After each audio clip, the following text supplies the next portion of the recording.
Γεια σας. Στο μάθημα αυτό θα ασχοληθούμε με την μη συνοπτική προστακτική. Ας θυμηθούμε λίγο τι σημαίνει συνοπτική προστακτική για να καταλάβουμε και τι σημαίνει μη συνοπτική προστακτική.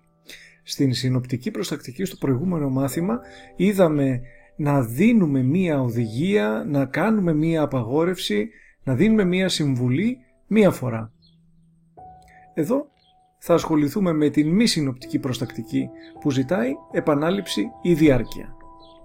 Παράδειγμα, πότιζε τα φυτά όταν λείπω, κάθε μέρα λίγο νερό. Βλέπετε ότι από το κάθε μέρα καταλαβαίνω ότι πρέπει να κάνω κάτι συνέχεια, επαναληπτικά. Μάθαινε τα νέα από το διαδίκτυο τώρα που δεν έρχονται οι εφημερίδες. Μας βοηθάει το κείμενο, αυτή η φράση να καταλάβουμε αν θα χρησιμοποιήσω το μάθε ή το μάθαινε. Καθάριζε το σπίτι κάθε εβδομάδα για να μην έχει πολλή δουλειά. Πώς φτιάχνεται? Θα δούμε την μη συνοπτική προστακτική με ρήματα που τελειώνουν σε ωμέγα, με τόνο και χωρίς τόνο. Ας δούμε αυτά που τελειώνουν σε ωμέγα χωρίς τόνο. Παίζω, καθαρίζω, μαθαίνω και άλλα. Το παίζω. Θα φτιάξουμε την συνεχή ή την μη συνοπτική προστακτική από το θέμα του ενεστώτα, στο οποίο βάζουμε ένα ε στο τέλος και για το πληθυντικό, για το εσείς, ένα έτε.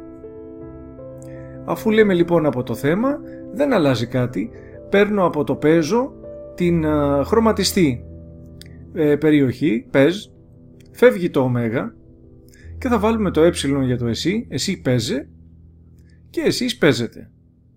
Το ίδιο, καθαρίζω, καθάριζε, καθαρίζεται. Μαθαίνω, μάθαινε, μαθαίνετε. Δεν χρειάζεται να κάνουμε κάποια αλλαγή. Δεν χρειάζεται να πάμε δηλαδή να θυμηθούμε τον αόριστο. Συνεχίζουμε.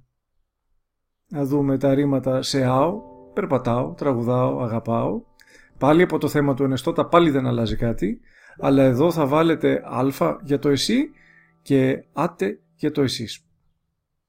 Παράδειγμα, περπατάω, περπάτα, περπατάτε.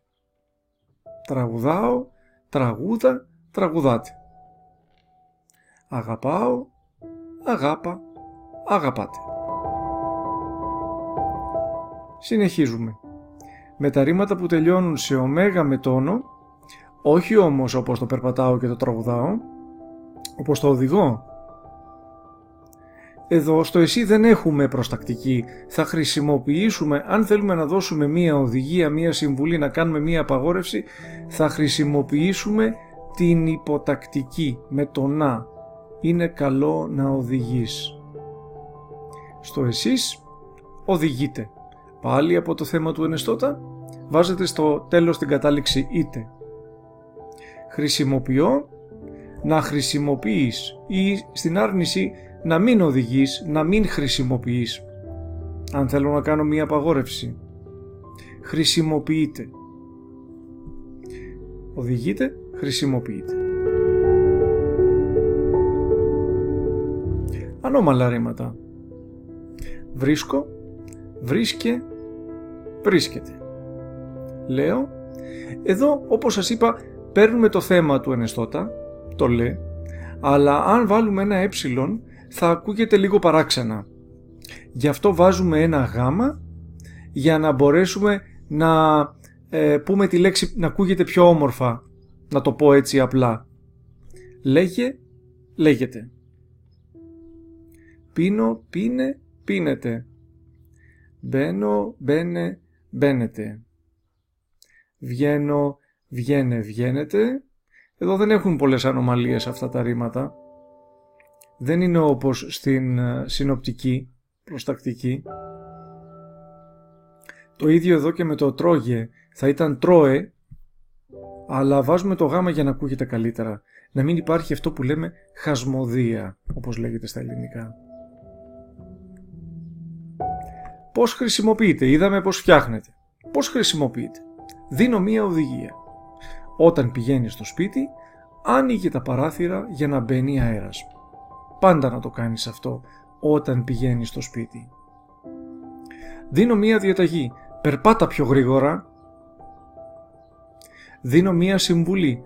Πρόσεχε το δρόμο γιατί πάντα έχει κίνηση. Παρακαλώ για κάτι. Φέρνε και στη γιαγιά σου κάτι δροσιστικό όταν βγαίνεις έξω. Μη σκέφτεσαι μόνο τον εαυτό σου. Απαγορεύω κάτι. Μη διαβάζετε μόνο κόμικ. Θα θυμίσω και πάλι ότι η προστακτική χρησιμοποιείται στα ελληνικά. Ανάλογα με το ύφος, με την ένταση της φωνής μας, με τις εκφράσεις του προσώπου μας, μπορούμε να την κάνουμε πιο αυστηρή ή λιγότερο αυστηρή. Σας ευχαριστώ πάρα πολύ.